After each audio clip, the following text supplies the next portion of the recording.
In the name of Allah, who is the most beneficent and merciful. So friends,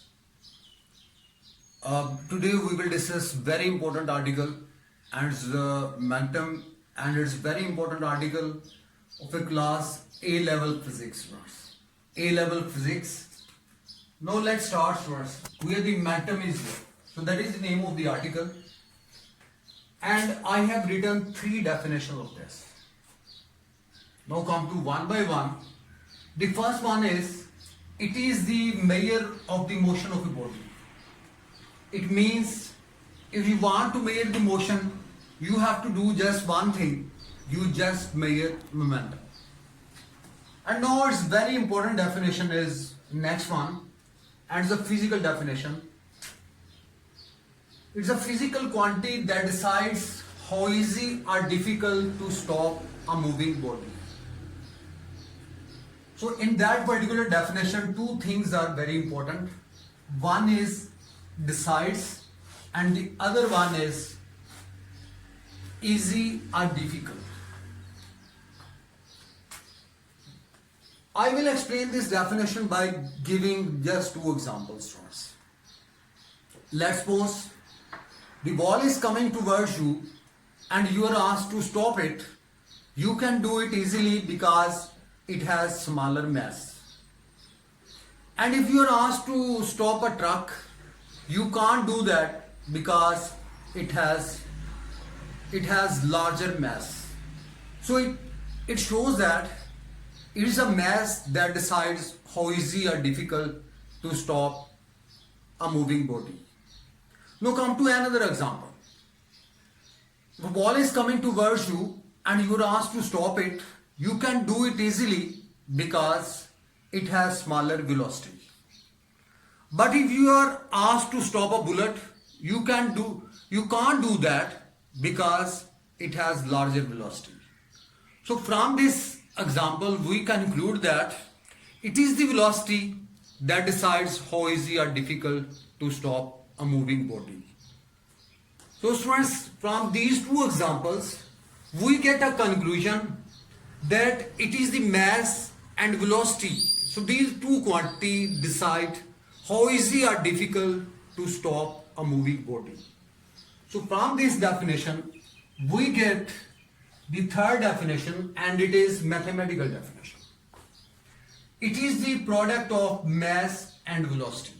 So momentum is denoted by P, and P is equal to mv. So momentum is vector, and similarly velocity is vector quantity. So the momentum having the same direction as that of velocity. Now come to its SI unit. The SI unit, we all know the SI unit of the mass is kilogram.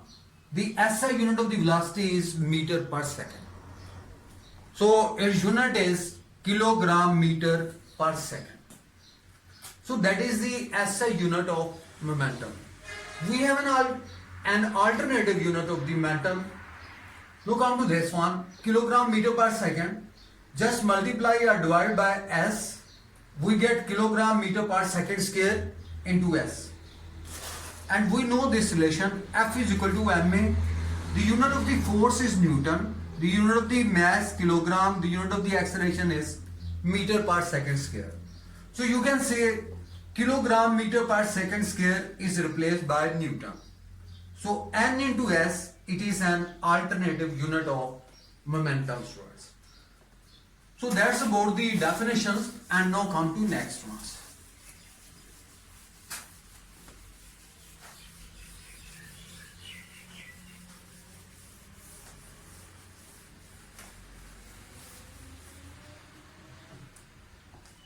And if we want to get a relation between momentum and second law of motion, second law of motion.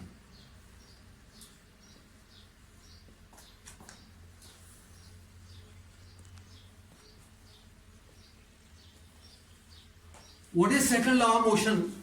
We all know when a force acts on a body, it produces an acceleration. And that acceleration is directly proportional to force and is inversely proportional to the mass of the body. And you can write on simply, mathematically you can say F is equal to ma.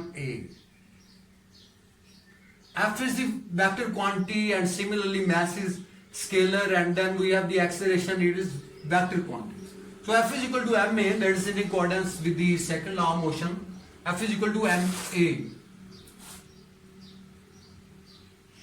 And we all know the acceleration is, that is rate of change of velocity. So I mean A is equal to delta V over delta T. So that is the acceleration we have. Putting this value in that equation, we get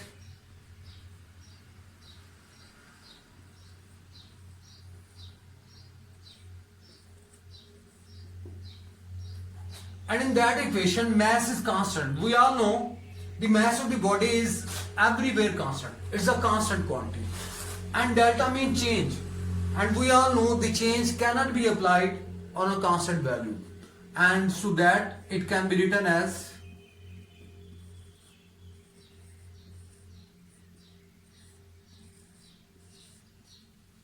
F is equal to delta mv over delta t, because this is the change and it will not apply on the mass, and we get the same equation. And I have already told you that P is equal to mv, and by putting this equation we get delta P divided by delta T. So I mean mv is replaced by P, and that is the linear momentum. So F is equal to delta P over delta T. This relation indicates that, it shows that the rate of change of momentum is equal to applied force. So F is equal to delta P over delta T. So that is the rate of change of momentum, and it is equal to applied force. It is very important relation, and it is used in different numericals. In the end, I request all of my students, please like, share and subscribe my channel. Thank you very much, students.